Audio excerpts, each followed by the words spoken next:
Greetings, humanity! Today is Thursday, February 26th, 2026. Let's grok the news. I'm Robert Gardner, using Grok each weekday to help me search out and to summarize the biggest headlines in the news today. You also get the unparalleled benefit of this observer's opinions. We review a roundup of the most critical reports in the world, from Geneva, from Washington, from Cuba, from Mexico, from Santa Clara, California, from Washington, D.C., and Hong Kong, plus many other places in the world. But first, a deep dive into today's top story right after this. God with Us, the story of Jesus, is a full blending of all the Gospels into one continuous narrative, a story that misses nothing from the Savior's life, inspired by the majestic text of the King James Bible. God with Us is adapted to modern language and formatted for easy reading. It's a faithful paraphrase, divided into brief stories fit for daily Bible studies. This book was fully researched to present the story of Jesus from his birth to his ascension. Find God with Us by me, Robert Gardner, at Amazon.com or wherever books are sold. And now let's grok the most important news in the world today, starting with our lead story.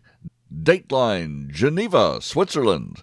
High-stakes indirect nuclear negotiations between the United States and Iran have resumed in Geneva today, mediated by Oman in what many view as a critical last chance for diplomacy before potential military escalation.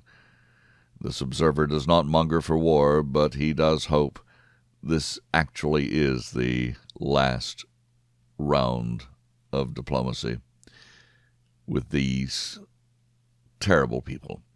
The third round of talks comes amid a massive U.S. military buildup in the Middle East, including deployments of warships and aircraft, as President Trump demands permanent curbs on Iran's nuclear program and has threatened force if no deal is reached. Iran has accused Trump of telling big lies about its intentions, but has signaled openness to new and creative ideas. Its delegation has submitted more proposals through Omani intermediaries. U.S. special envoys are pressing for indefinite limits and sanctions relief in exchange for compliance, while Tehran insists on mutual respect, whatever that means, and rejects unilateral threats. Both sides have expressed skepticism, but Omani Foreign Minister Badra al-Busadi has facilitated meetings at the Omani ambassador's residence. The outcome could either de-escalate tensions or push the region closer to conflict, with global markets and allies watching closely for any breakthrough or breakdown. And now we grok the headlines from around the globe. Dateline, Washington, D.C. President Trump's record-long State of the Union address continues to generate fallout, with reactions focusing on his upbeat economic claims, slams against Democratic hecklers like Representatives Ilhan Omar and Rashida Tlaib. Is that how you say that? Well, he has been pushing for the SAVE Act and for DHS funding restoration, and, of course, the Medal of Honor awards that the Democrats sat on their hands and couldn't be bothered to applaud for. Fact checks highlight so-called misleading statements on jobs, inflation, and immigration, while Democrats hold a retreat emphasizing affordability issues. Wasn't it their term that made things so unaffordable? Dateline.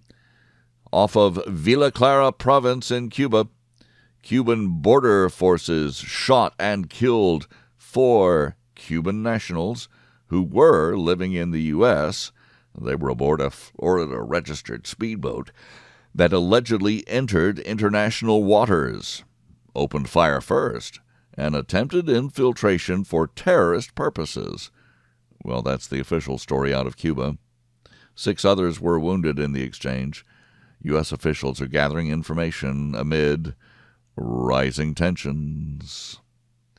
Dateline Jalisco and Puerto Vallarta, Mexico.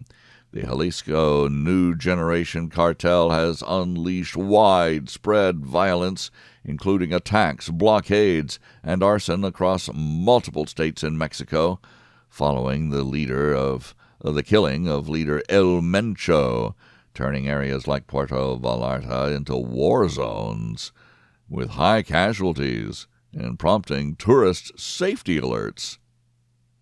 Now might not be the time to visit beautiful Mexico.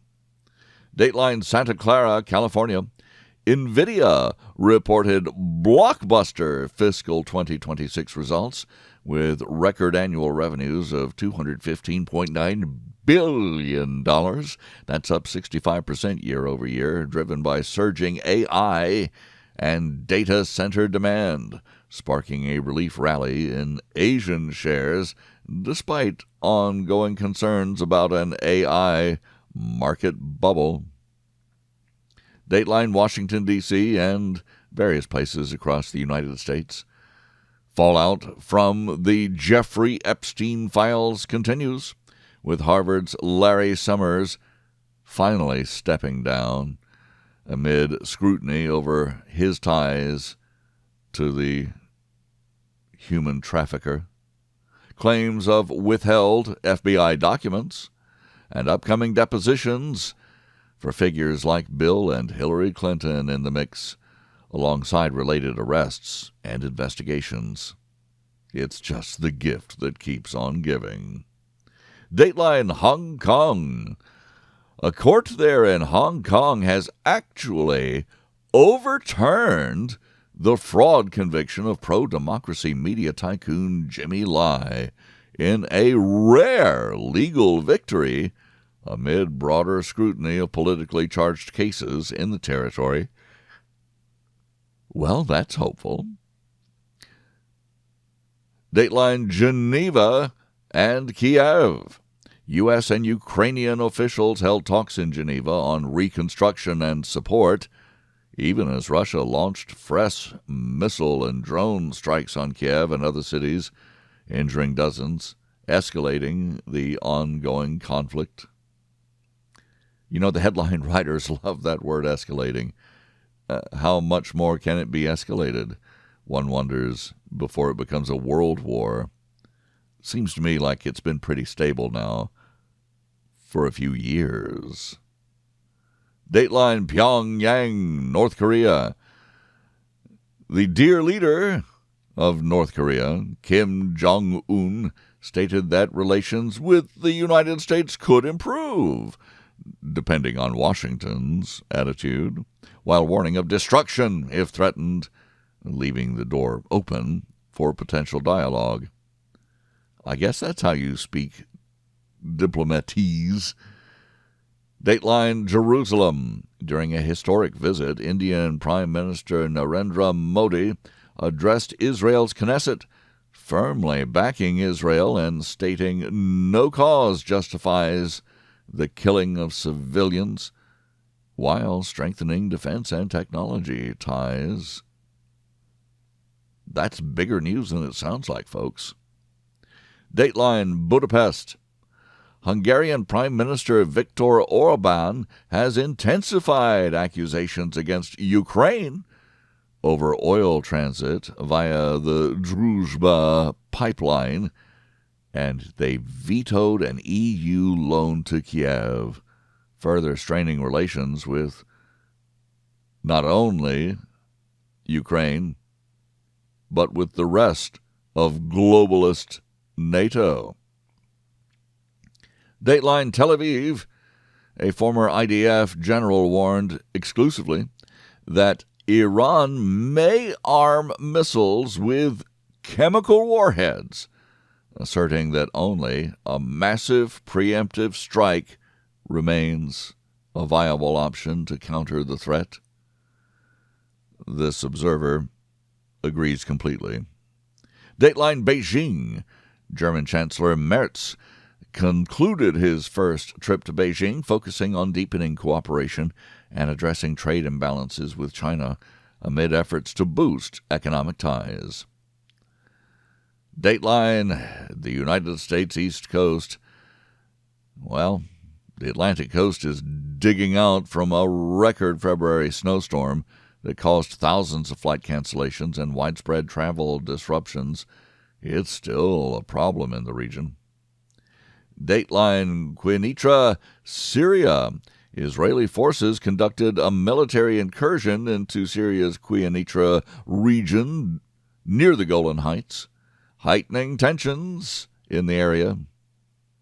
That's another phrase the headline writers love to use. The heightening tensions. Always heightening tensions. Dateline Pakistan and the Afghanistan border. Pakistani security operatives near the Afghan border killed 34 militants, while a separate ambush claimed the lives of several police officers. Dateline, the United Nations in Sudan. The United Nations has imposed sanctions on paramilitary leaders in Sudan over ongoing atrocities in the country's conflict. Just more useless action or inaction, just words from the United Nations. Dateline New Delhi. India's Supreme Court has banned a textbook that referenced judicial corruption, censoring the educational content in the world's largest democracy. Meanwhile, U.S.-India trade talks have resumed as commerce ministers discuss strengthening partnerships following a U.S. Supreme Court ruling that invalidated many of Trump's global tariffs. The president promised just to use other tariff laws. It was a pretty narrow ruling, after all. And that's the news. I thank you for listening. Please join me tomorrow to once again grok the news. I'm Robert Gardner. Godspeed and God bless.